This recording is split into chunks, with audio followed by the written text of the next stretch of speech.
There are 280 important trainer NPCs in the mainline series Pokémon games, but out of all of those, who is the strongest?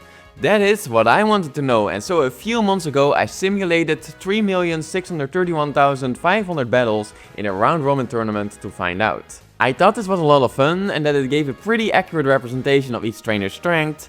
However, I also felt like it was maybe a bit unrealistic. Having 270 trainers to 27,000 battles is possible for a computer, but not feasible for a real live event. If a real Pokemon tournament for all these trainers would be held, it would not be structured like that. And so I decided to build another tournament inspired by the official Pokémon World Championships. Now, if you don't know how these work exactly, don't worry. I didn't either, but I looked it up and will now explain to you how this is gonna go.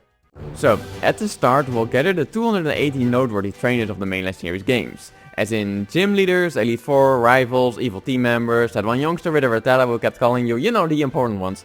Each trainer will face 9 randomly selected opponents and they'll battle each of them 3 times. If they win 2 or 3 of those battles, they earn 1 point for that matchup. And eventually the trainers with 7 or more points will move on to the next round, the rest is eliminated. The remaining trainers will now face 4 new opponents in round 2, and then their total score across both rounds determines who makes it to the top 16, where we'll have a single elimination bracket to crown the winner. You got all that? If not, don't worry, you'll probably get it as we're going. 2 more things however, there are a lot of trainers who do not have a full party of 6 Pokemon. So to level the field a bit and honestly to make things a bit more exciting, everyone is limited to 3 Pokemon per match. This will likely cause more surprising upsets as we can see if any weaker trainers can manage to climb up the rankings with this format. But now I hear you asking, nerfing the strongest teams like that, is that really fair? And the answer to that is no, probably not. Anyway, so now that we cleared up that confusion, the final thing worthy of mention is that the 2 winners of the previous round robin tournament will not be participating in this tournament. I did a little test run first, and even with team limits of 3 Pokemon, they still beat basically everybody besides each other with ease, so I thought it'd be boring if it was just them winning again and decided not to include them this time. And if you missed that video and don't know who these 2 are, don't worry, you can watch that video after this one, it's not important for this. So now, all said and done, let's dive into round 1.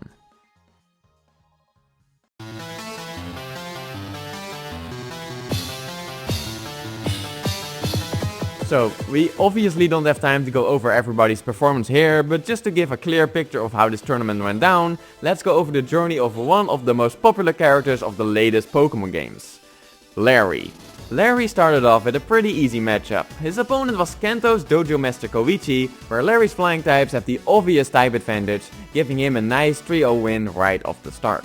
Next he would have to fight a Kimono Girl with only a single mon, not providing Larry with much of a challenge, and then Larry would have another lucky matchup against fighting type gym leader Maylene. A tougher opponent, but nothing Larry cannot handle. Larry was soaring at this point, still having the maximum amount of points, but next a new Dawn emerged and he would have to fight her team from BDSP. No type advantages for anyone here, but Larry's Brave Birds still were too much to handle for Dawn, and Larry would go 2-1 after she did sneak in a win. Next though, Larry would face his toughest opponent yet, Dahlia from the Sinnoh Battle Frontier. Another Bird Master, but Dahlia has electric type moves which got the better of Larry, until the final match where Flamigo did still manage to get Larry 1 win. This loss hit hard for Larry and put him in the completely wrong headspace, meaning he couldn't concentrate against his next opponent, Sycamore's assistant Dexio, putting Larry at 2 losses, meaning that if Larry loses 1 more matchup, he will not make it to the next round.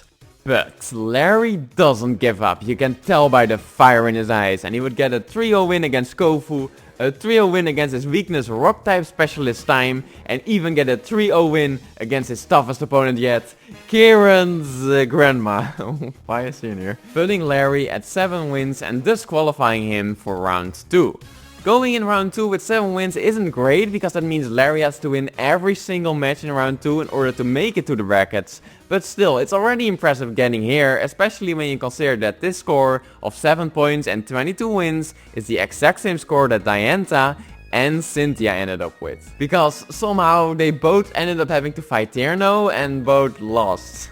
I don't know how that happened. And before you ask, despite beating 2 champions, Tierno would not make it to the second round. But still, he placed pretty high for a Gen 6 rival. Or at least I thought he did, until I noticed Shauna ranked even higher with 6 wins. If she got any more wins, she would have made it to round 2. These results are so surprising, I love it. Now, let's take a quick look at the bottom of the barrel. There are 5 trainers who didn't just end up with 0 points, but also with 0 wins. And most of these aren't that surprising, because here we have Soliera, Shelly, Kimono Girl Miki, Rest, the security guy from Legends Arceus, and a single gym leader would also end here, namely X and Y's Corina. You know, you wouldn't expect her to make it to round 2, but 0 wins, really? I mean, even Youngter Joey would at least get 1 win against that interview lady from Hoenn, who herself would end up with 2 points and 6 wins despite only having 1 Exploud. And her cameraman Tai, with only a single Magnezone, would somehow manage to get 5 points. That's impressive. He ranked higher than some Elite 4 members, because no, a lot of Elite 4 members would not make it to round 2. These Elite 4 members, ranked from most to least amount of points, are Poppy, Lens, Malva, Grimsley, Aaron, Lucian, who I always struggle with, so I would have liked to see him move on. Also Bertha, Bruno, Marshall, Acerola, Caitlyn, Seabolt, Drosna, Molayne, Sydney, Lorelei, Chantal, Phoebe, Rika, Kahili, Karen, Hala, Koga, Crispin with a really underwhelming performance, Olivia, Agatha, and finally we have 2 Elite 4 members with only 1 point, placing 250th and 257th, we have Will and Glacia. These 2 aren't really considered challenging Elite 4 members, but still these are disappointing placements. But not as disappointing as the fact that not even all champions made it to round 2.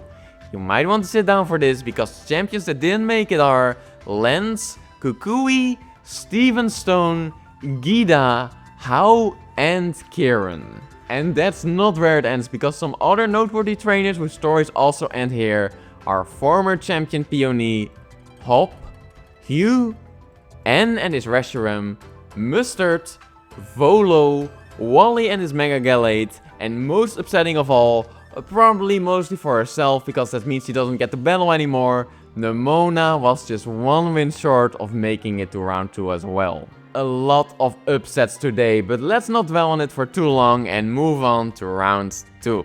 And a lot of people that made it here are people you'd expect. You got some champions, some Elite Fours, some evil people, some rivals, some Frontier Brains, Jupiter from Team Galactic, this girl with the Munchlax, you know, the people you'd expect to do well.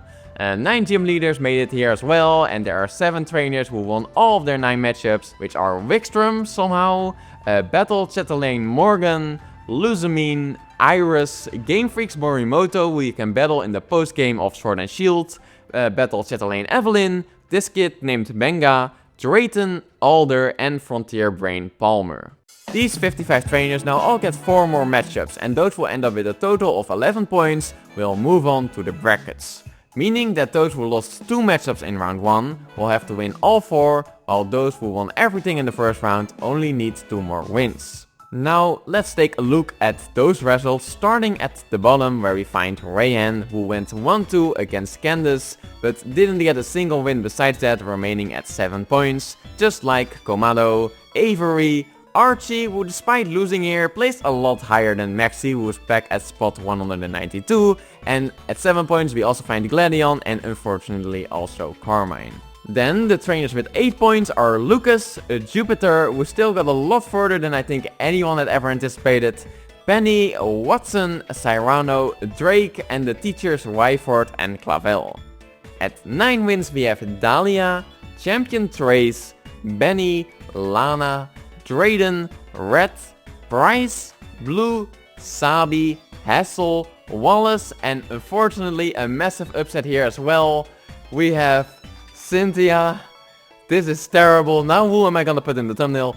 Also Green, Mai, Riley, Blaine, Flint, and finally Dianta. You all played well, but unfortunately you weren't given the matchups you needed in order to progress.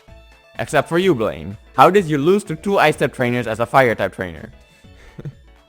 And now, the final row of trainers who were just 1 win short. We have Giovanni, Lacey, Mira, Nita, Champion Leon, and finally also Larry. Aww. So, this means that the 17 trainers with 11 points or more are Palmer, Benga, Iris and Morgan, who still have the maximum amount of 13 points, as well as Alder, Amaris, Tucker, Evelyn, surprisingly Candice, I'm rooting for her at this point, the ice types are cool, Luzamine, Wickstrom, also unexpected, Drayton, Giacomo, Game Freaks Morimoto, Ryuki, Mela, and finally Claire, who due to technicality also does get eliminated here, because we need 16 people for the bracket and Claire just ended up having the least amount of wins out of the remaining trainers.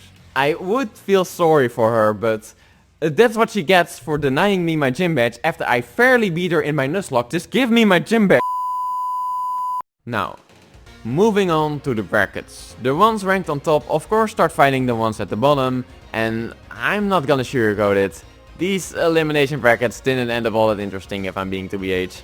I actually ran the simulations for everyone against anyone in these top 16 and nobody really came out undefeated, but due to the placements of the brackets, the 4 finalists ended up being the 4 trainers who placed with 13 points in round 2 as well. It would have been great if someone managed to surprise us and managed to win due to some lucky matchups, but it wasn't meant to be today. Before I put the results in the bracket, Drayton actually seemed to become the surprising winner, since he actually only lost to Palmer and Morgan. But Morgan just so happened to be his opponent in match 2, and even if he did win that as well, he would have to face Palmer right after.